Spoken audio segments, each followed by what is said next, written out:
Yo, what up, nyakos? It's your buddy Philko here, reporting live from your mama's house. I'm doing my thing as I usually do, bringing you another video, one last video for today before I go to sleep. Because right now it's about midnight in Novosibirsk time of Russia. And basically what I'm going to talk about here is a little bit about Biggie Smalls before he died. Now, for those of you who don't know who Biggie Smalls was, he was a rapper. He may have been mostly known to people who don't know too much about hip-hop as the notorious B.I.G. And he may also have been known to be Tupac's biggest rival before Tupac died, so to say. Like, Tupac was busy making songs like dissing Biggie Smalls and Bad Boy Records, which is the label that Biggie Smalls was under. And Biggie Smalls did rap back, but subliminally. He didn't really make obvious diss tracks to Tupac. He made subliminal diss tracks to Tupac and stuff. But I want to talk about is basically stuff I noticed about him that I think I have in me, because there's only 2 times in my life that I cried when someone died. There's only 2 times. It was Christopher Wallace, which is Biggie Smalls, and Christopher Hitchens, which was he was like I guess you could say militant atheist kind of guy. I don't know what the fuck you want to call him, but he was like a very popular atheist, very intelligent. He was known to debate a lot. He wrote a lot of books and stuff like that. So those 2, when they died, it's the only times I remember crying when someone died. Just those 2. One, I was a kid. Other, I was an adult. It was like, what, 4 years ago or 3 years ago? I was married and shit. But yeah, those are the only 2 times. So I basically looked up to these 2 people very much, Biggie Smalls and Christopher Hitchens. But this video is going to be about Biggie. So I was watching some things about him. I was watching a lot of stuff. I was watching his interviews he had in Los Angeles before he died. Because during the whole East Coast, West Coast thing, of course, there were a lot of people from the West Coast who wanted him killed, especially during the 6 months he was still alive after Tupac was killed. And he was in Los Angeles the vast majority of the time after Tupac died.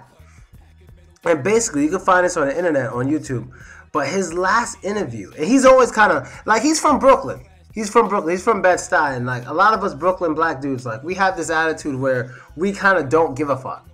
Like, we don't give a fuck what you think. Like, it's not going to work. You're not going to scare a nigga unless you do something. Like, no one gives a fuck. So when people, like, throughout my whole career here in Russia, Ukraine, wherever it was, like, oh, these dudes are going to kill you. Trust me, they're going to kill you. They're going to kill you. I mean, sometimes people really mean it. But in the end of the day, if you're not going to do something, just shut the fuck up. You know, that's how we see it. No one's going to run scared or anything like that. That's not how it works with dudes from Brooklyn. It's not how it works. You're just going to have to actually do something.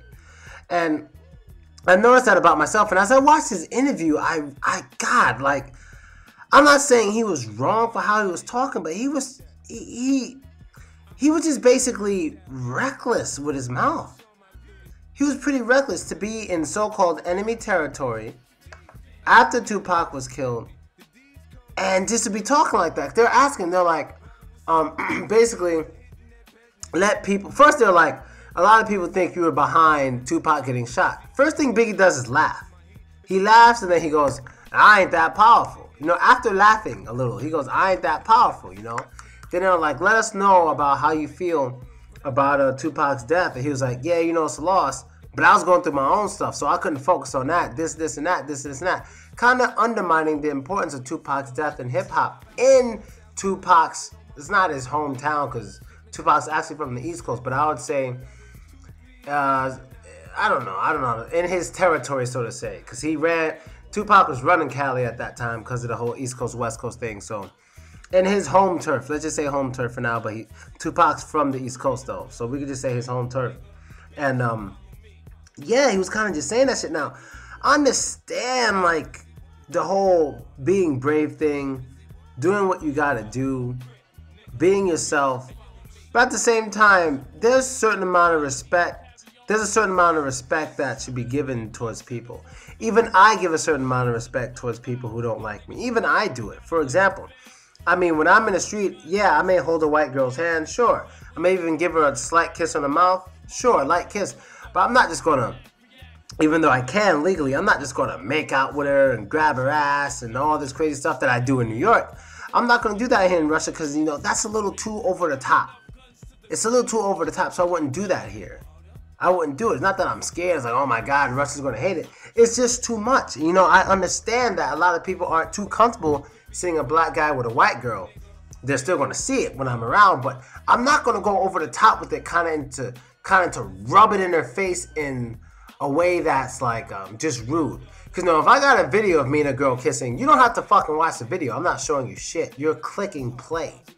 But if we're outside and you're just sitting there and in your view you got me kissing some girl, tonguing her down, all this sexual shit, I can understand how some people may get mad.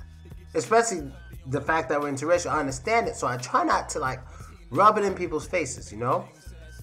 I try not to go over the top with this. So basically what I'm talking about is going over the top. And like I kind of, at times, I know I'm not Biggie. I know I will never be famous as Biggie. Never as big, never as rich. He was worth 160 million apparently before he died. And Tupac was only worth 40, 50 million. Could you believe that Biggie Smalls was worth 3 times as much as Tupac? When Tupac was doing movies, Tupac was more well known around the world. Ain't that some crazy shit how Biggie Smalls was 3 times, had 3 times the worth of Tupac and has been rapping less?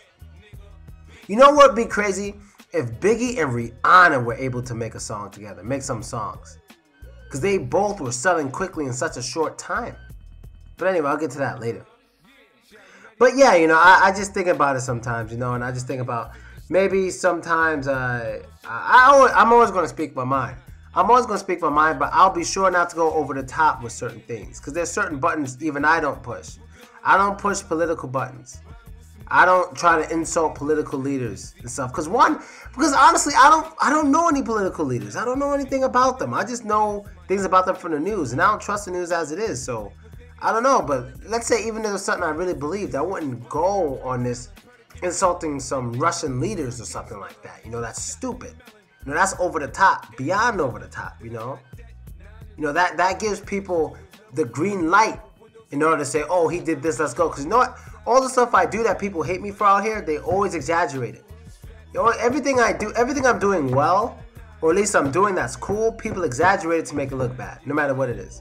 So if I'm around a bunch of girls, then I'm a liar, a cheater. Even though I don't have a girlfriend, but I'm a liar, a cheater, and I'm using women, you know. If I start working out and stuff, I'm on steroids.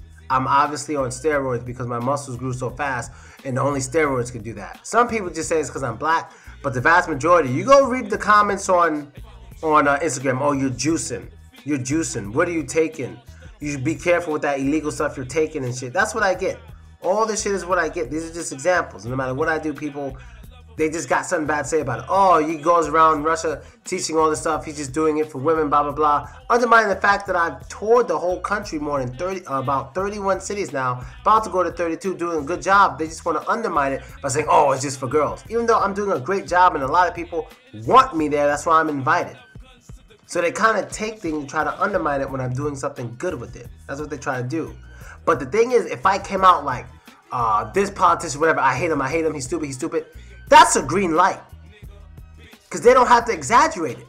They could take that video, post it somewhere in a way everyone can understand it, because especially if I say it in pure plain English, that's a green light. But I've never given anyone a green light. Not once. Anything anyone's mad at me about, they just mad. Same thing with Biggie. In my opinion, I really don't think Biggie has something to do with the killing of Tupac, or the first shooting of Tupac, because there was a guy who admitted to doing it and it had nothing to do with Biggie, and I didn't believe Biggie did from the start in the first place. So basically, people were mad at him and trying to get at him for something he had nothing to do with. It was either bullshit or just exaggerated stuff. And I see my situation as the same in a lot of cases. It's not the way it seems, and it's exaggerated stuff. A lot of people just don't know what the fuck they're talking about. You know what I mean? They get involved with shit they don't know. Because one of the biggest problems in this world is people listen to not just news, not just media, but they listen and trust people. Some people they never even met, just because it's on TV, they believe them.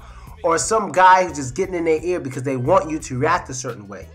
So someone you may even know a little bit can say, yo, I heard Biggie said you were gay or something like that. And then you want to go stab Biggie or something like that because of what this guy told you, instead of you looking into the evidence yourself. People don't like looking into evidence themselves. They just want to listen to people and react on that. That's it. A lot of people don't think. They don't like thinking. They don't like doing the work. You know what I'm saying? They don't like it. You know what I mean? I don't know much about what happened with Tupac and Biggie. Of course, I only know from the news. But what it looked like to me is that Tupac jumped to conclusions way too fast without actually doing research on who shot him. It just seemed real convenient to blame Big at the time. And it started this whole crap that ended in both of them being dead. A lot of people don't like doing research. They just want to react, get somebody back to make their feelings, to make their emotions feel better, whatever the fuck. You know what I mean? To make themselves feel better. So that's basically all I want to say about this. I want you guys to go check out the interview. Let me know if he was being way too cocky. This is a Los Angeles radio station he was talking like that on and all that. He was kind of like asking for it, you know what I mean? But let me know if you think he went over the top in that interview or if it's just whatever. But to me, I love him to death and all that shit, but he kind of went over the top, and I can't say he gave the green light, but it was yellow. You know what I mean? Or something, I don't know. It was almost there. So I'm out, people. Later.